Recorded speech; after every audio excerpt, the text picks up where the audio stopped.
Ce programme vous est offert par Illico Cash.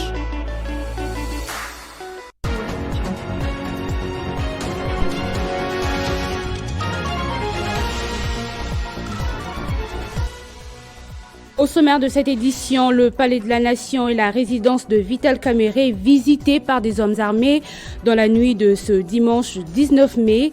La situation est actuellement sous contrôle des FARDC qui ont renforcé la sécurité dans le périmètre de la résidence du chef de l'État. Vous suivrez le porte-parole de l'armée congolaise, le général de brigade Sylvain Ekenge, qui a fait le point de la situation. Lutte contre le détournement des deniers publics, l'ODEP plaide pour le renforcement de la Cour de compte avec 5000 magistrats au minimum. L'Observatoire des dépenses publiques a annoncé dans le même temps mettre en place dans le tout prochain jour un numéro pour les dénonciations de cas de corruption. La Cour internationale de justice a tenu une troisième série d'audiences sur les mesures d'urgence demandées par l'Afrique du Sud concernant le conflit entre Israël et Gaza. Israël défend son opération militaire en continuant d'affirmer qu'elle ne vise pas à causer de tort aux civils, contrairement au Hamas, une position que l'Afrique du Sud continue de rejeter avec un ton très décisif. Mesdames, Messieurs, bonjour et merci de choisir Radio Télé 50 pour vous informer. Les hommes armés brandissant le drapeau du Zaïre ont attaqué le bureau du chef de l'État Félix Tshisekedi et la résidence de Vital Kamerhe dans la nuit de ce dimanche 19 mai 2024. Quelques assaillants sont arrêtés et d'autres tués par l'intervention de l'armée nationale qui a mis en déroute ces hommes en uniforme. La situation est actuellement sous contrôle des FARDC qui ont renforcé la sécurité dans les périmètres de la résidence du chef de l'État. Le porte-parole de l'armée congolaise, le général de brigade Sylvain Ekenge, a fait le point sur la situation aux ondes de la RTNC. Je propose de le suivre. La République démocratique du Congo porte à la connaissance de l'opinion nationale et internationale qu'une tentative de coup d'État a été étouffée dans l'œuf par les forces de défense et de sécurité. Cette tentative a impliqué des étrangers et des Congolais. Ces étrangers congolais ont été mis hors d'état de nuire, leurs chefs y compris. Les forces armées de la République démocratique du Congo demandent à la population de vaquer librement et tranquillement à ses occupations. Les forces de défense et de sécurité ont la parfaite maîtrise de la situation. Nous y reviendrons avec force détails et images à l'appui. À l'Équateur, le bureau permanent et définitif de l'Assemblée provinciale est enfin connu après plusieurs semaines de blocage. Dercy Mata est le président, Jean-Paul Elokola vice-président, alors que Vigilant Bonzoko est désigné rapporteur, Ezekiel Ambokani deuxième rapporteur et enfin Vanx Beyoko, questeur du bureau définitif. Plus rien donc n'empêche la tenue le 24 mai de l'élection de gouverneurs et sénateurs. Parlons à présent de l'Observatoire de la dépense publique qui a annoncé l'opérationnalisation dans le tout prochain jour d'une adresse e-mail et des numéros verts devant permettre aux agents de l'administration en particulier et à la population en général de dénoncer les actes de détournement des deniers publics, de corruption et d'autres formes de prédation des finances publiques en RDC. L'organisation de la société civile a également plaidé pour le renforcement de la Cour de compte avec 5000 magistrats au minimum. C'est son président du conseil d'administration, Florimond Mouteba, qui l'a dit au cours d'une conférence de presse tenue ce vendredi à Kinshasa. Allons croire, l'objectif est de pousser la population congolaise à s'approprier le phénomène de la corruption afin de l'éradiquer. Le contrôle citoyen doit être également soutenu par tout le monde. Et nous devons dénoncer, nous devons déclarer non acceptable les faits de corruption, que ce soit de pots de vin, que ce soit des rétrocommissions. Nous devons, que ce soit ce qu'on appelle la petite ou la grande nous devons considérer comme inacceptable. Cette lutte, l'ODEP veut l'étendre dans tous les coins de la République. Florimond Mouteba a annoncé le lancement imminent d'un projet d'installation des observatoires locaux des dépenses publiques dans les provinces. Par exemple, pour la Cour des comptes, il y a des choses qu'on avait demandé pour les actions. Par exemple, l'installation de l'animateur. On a un premier président. On a installé quand même les animateurs de la Cour des comptes. Mais en dehors, à part cela, ce que nous avons réclamé, vous avez l'insuffisance des magistrats aujourd'hui qui continue. La Cour des comptes a une soixantaine de magistrats. L'ODEP a également plaidé pour la réhabilitation de la fonction de contrôle au sein des inspections sectorielles dans l'administration publique avant de demander au gouvernement de décentraliser le travail de la Cour des comptes en le dotant des infrastructures adéquates et en recrutant au moins 5000 magistrats.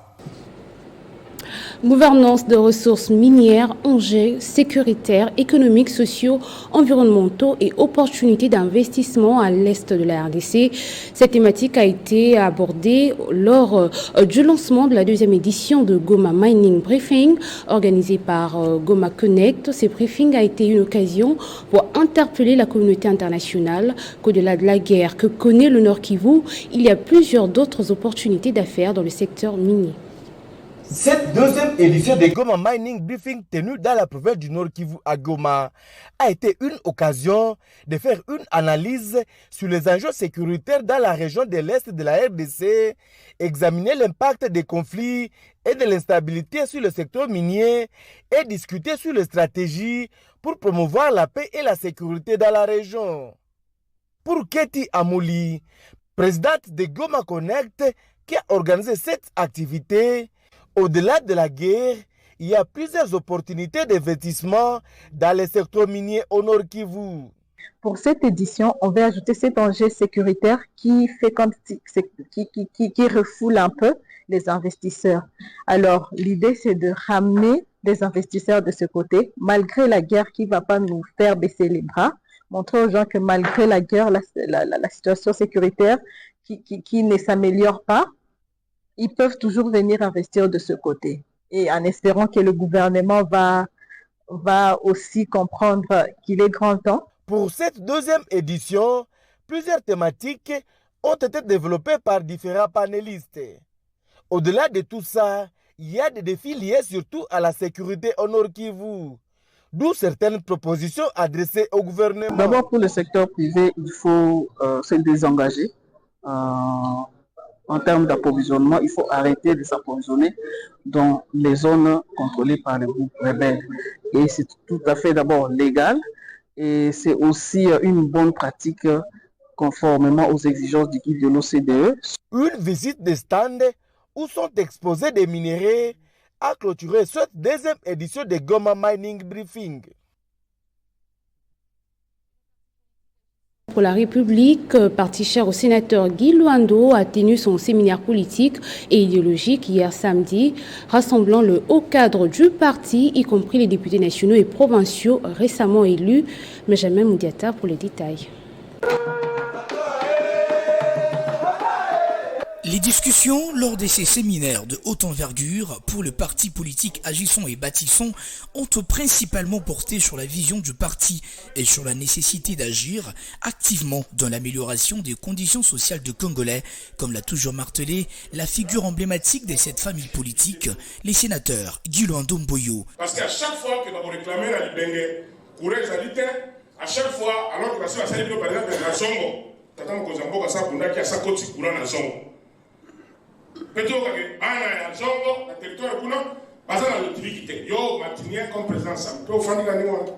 Devant plusieurs cadres du parti, à l'instar du secrétaire général, Camille Richard, et des élus nationaux et provinciaux du parti, le président Guy Luando est revenu sur la quintessence de la mission de AREP. Tu ne peux pas être dans ce parti sans avoir lu ce livre qui s'appelle Les Congo d'après, où nous avons décliné toutes les politiques publiques dans chaque secteur. Quelle est la politique sur la jeunesse de ce parti? Quelle est la politique de la santé de ce parti? Quelle est la politique pour les mamans dans ce parti? Quelle est la politique diplomatique? Il faut autant. C'est-à-dire, on est fait dans le rôle avec va de mettre.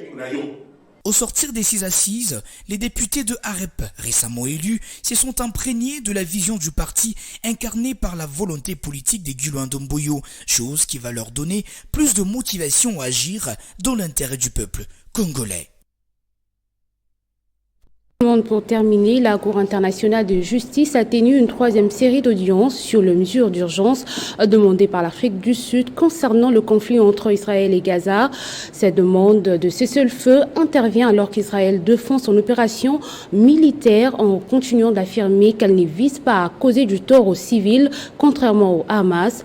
Une proposition que l'Afrique du Sud continue de rejeter avec un ton très décisif. Ce pays demande à la Cour d'ordonner immédiatement un cessez-le-feu. On va prendre le rappel des titres. Le palais de la Nation et la résidence de Vital Kamerhe visités par des hommes armés dans la nuit de ce dimanche 19 mai. La situation est actuellement sous contrôle des FARDC qui ont renforcé la sécurité dans les périmètres de la résidence du chef de l'État. Vous avez suivi le porte-parole de l'armée congolaise, le général de brigade Sylvain Ekenge, qui a fait le point. Lutte contre le détournement des deniers publics, le DEP plaide pour le renforcement de la Cour de compte avec 5000 magistrats au minimum. L'Observatoire de la dépense publique a annoncé en même temps mettre en place dans le tout prochain jour un numéro vert pour dénonciation des cas de corruption. La Cour internationale de la justice a tenu une 3e série d'audiences sur les mesures d'urgence demandées par l'Afrique du Sud concernant le conflit entre Israël et Gaza. Israël défend son opération militaire en continuant d'affirmer qu'elle ne vise pas à causer du tort aux civils, contrairement au Hamas. Une position que l'Afrique du Sud continue de rejeter avec un ton très décisif. Et c'est par ici que se referme complètement ce journal. Merci de l'avoir suivi, Madame, Messieurs. Votre fidélité nous honore.